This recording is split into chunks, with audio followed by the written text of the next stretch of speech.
ஏனான் வணக்கம். நார்மலாக நம்ம வீட்டில் இட்லி மீதமானா நம்ம என்ன பண்ணுவோம்?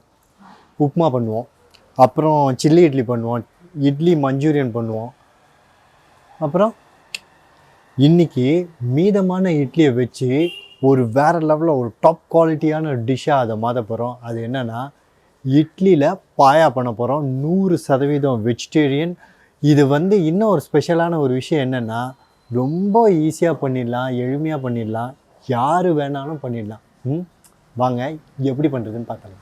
நான் 700 கிராம் மீல் மேக்கரை நான் தனியாக எடுத்து கொட்டிக்கிறேன். சுட சுட தண்ணி அதில் கோரி ஊற்றி ஒரு தட்டை போட்டு மூடி ஒரு 1/2 hour எடுத்து வச்சுக்கிறேன். இது எதுக்காக நம்ம சோக் பண்ணுறோன்னா இதில் அப்போ தான் நல்ல மாய்ஸ்சர் அப்சர்வ் ஆகும், நல்ல உப்பு காரம் போடுறதுலாம் நம்ம இதில் போய் சேரும். நல்ல தண்ணியை புழிஞ்சிட்டு இதை நான் மிக்ஸி ஜாரில் போட்டு இந்த மாதிரி நான் அரைச்சி தனியாக எடுத்து வச்சுக்கிறேன்.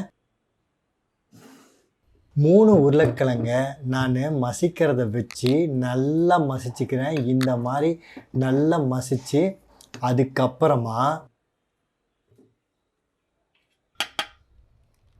1/4 டேபிள்ஸ்பூன் மிளகாத்தூள் சேர்த்துக்கிறேன்.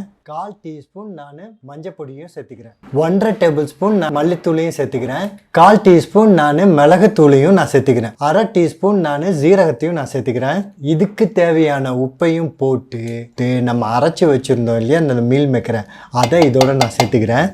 போட்டு இது எல்லாத்தையும் நல்லா பிசைஞ்சு ஒரு நல்ல ரோல் பண்ணி இந்த மாதிரி எடுத்து வச்சுக்கலாம்.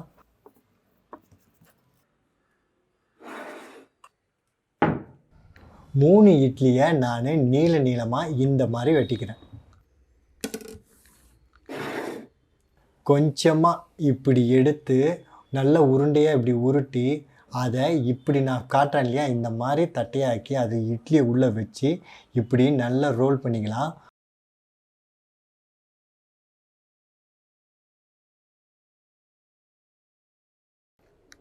நல்ல சூடாக இருக்கிற ஆயிலில் நம்ம பிடிச்சி வச்சது எல்லாத்தையும் நம்ம ஃப்ரை பண்ணி எடுத்து வச்சுக்கலாம்.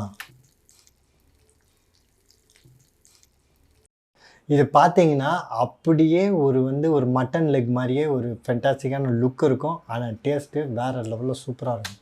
2 டேபிள்ஸ்பூன் நான் செக்கில் ஆட்டின நல்லெண்ணெயை சேர்த்துக்கிறேன். ஒரு 5 ஏலக்காய், 4 கிராம்பு, 1 டீஸ்பூன் சீரகம், பட்டை ஒரு 3 போட்டுக்கோங்க, 3-4 சைஸில் போட்டுக்கோங்க. அப்புறம் 1/2 டேபிள்ஸ்பூன் சோம்பு சேர்த்துக்கோங்க. சோம்பு டேஸ்ட்டு தான் ரொம்ப முக்கியமே இதில். இது வதங்கிட்டு இருக்கும்போது 3 பச்சை மிளகாவை நான் சேர்த்து அதையும் நான் வதக்கிக்கிறேன். 1/4 கட்டு கொத்தமல்லியை நான் கட் பண்ணி சேர்த்துக்கிறேன். அதோட கொத்தமல்லி வேரையும் சேர்த்துக்கிறேன். கொத்தமல்லி வேரில் தான் நல்ல ஃப்ளேவர் டேஸ்ட் இருக்குது, அதனால் மிஸ் பண்ணாமல் எந்த டிஷ்ஷாக இருந்தாலும் சேர்த்துருங்க. 1/4 முறி தேங்காவை நான் திருகி வச்சுருக்கிறேன், அதையும் நான் இதில் சேர்த்துக்கிறேன். தேங்காவை போட்டு ஒரு செகண்ட் நல்லா வதக்கிட்டு நம்ம இப்படி எடுத்து வச்சு ஆற வச்சுக்கலாம்.